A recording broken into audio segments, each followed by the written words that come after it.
क्या तुमने कभी सोचा है क्या हो अगर आधी रात को खिड़की अपने आप खुल जाए और बाहर एक औरत खड़ी हो जिसके पूरे शरीर पर छेद हो, चेहरे पर बाल बिखरे हो और वो तुम्हें बाहर आने का इशारा करे। ये सिर्फ एक बुरा सपना नहीं बल्कि बनारस के एक पुराने कॉलेज में घटी एक सच्ची कहानी है। 3 दोस्त, एक शापित पीपल का पेड़ और एक चुड़ैल जो अपना बदला पूरा होने तक किसी को भी भागने नहीं देगी। उस रात हॉस्टल के कमरे में सब कुछ सामान्य लग रहा था, लेकिन अगले दिन एक लड़का पेड़ से लटका हुआ मिला।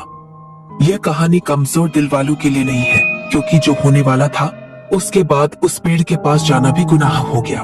बारिश के बाद की नमी, जमीन पर गिरे पीपल के पत्ते और कहीं दूर से कुत्ते के भौंकने की आवाज, ये सब उस रात की शुरुआत का हिस्सा थे। विशाल, अनुज और राहुल बनारस के एक पुराने कॉलेज हॉस्टल में प्रथम वर्ष के छात्र थे। कुछ ही महीनों में तीनों की दोस्ती गहरी हो गई थी। राहुल शरारती था, अनुज गंभीर और विशाल हमेशा बहादुर होने का दावा करता था। हॉस्टल की बालकनी से कैंपस के कोने में खड़ा एक पुराना पीपल का पेड़ दिखाई दे रहा था।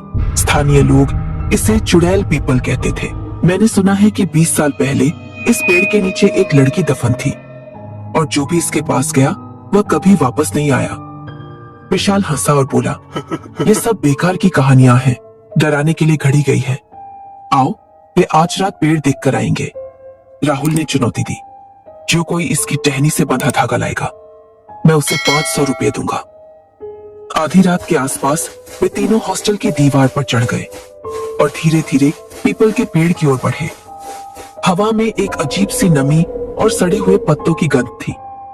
जैसे ही वे पेड़ के पास पहुंचे, हवा थम गई, पत्तियां स्थिर हो गईं। अनुज कांपते हुए बोला, यहाँ कुछ ठीक नहीं लग रहा, चलो वापस चलते हैं। लेकिन विशाल ने सीना फुलाते हुए पेड़ के टहनी से एक धागा और दुपट्टा निकाला और हंसते हुए राहुल को दे दिया। राहुल हंसा, लो बस 500 चाहिए। उस रात हॉस्टल लगभग खाली था। परीक्षाएं खत्म होने के बाद सभी घर जा चुके थे। तीनों ने अपने कमरों का दरवाजा बंद कर लिया और सोने की कोशिश करने लगे। लेकिन सुबह 2 बजे खिड़की जोर से खुली। राहुल उठा और उसे बंद कर दिया, लेकिन उसका चेहरा पीला पड़ गया। विशाल ने पूछा, क्या हुआ? राहुल हकलाते हुए बोला, खिड़की के बाहर एक औरत थी, लंबे बाल, फटी हुई साड़ी, पूरे शरीर पर छेद। वो मुझे घूर रही थी। अनुज ने बाहर झांका, वहां कुछ भी नहीं था, लेकिन राहुल कांपता रहा, बार बार कहता रहा, वो आ रही है, वो मुझे ले जाएगी। सुबह जब उसकी आंखें खुली तो राहुल जा चुका था। कुछ घंटों बाद खबर आई, उसका शव एक पीपल के पेड़ से लटका हुआ मिला। उसके गले में वही दुपट्टा था। विशाल और अनुज ने ठान लिया था, लेकिन डर के मारे उन्हें हॉस्टल छोड़ने से पहले एक रात और रुकना पड़ा। आधी रात को अनुज ने एक सपना देखा। एक औरत पीपल के पेड़ की जड़ों से रेंगती हुई बाहर आ रही थी।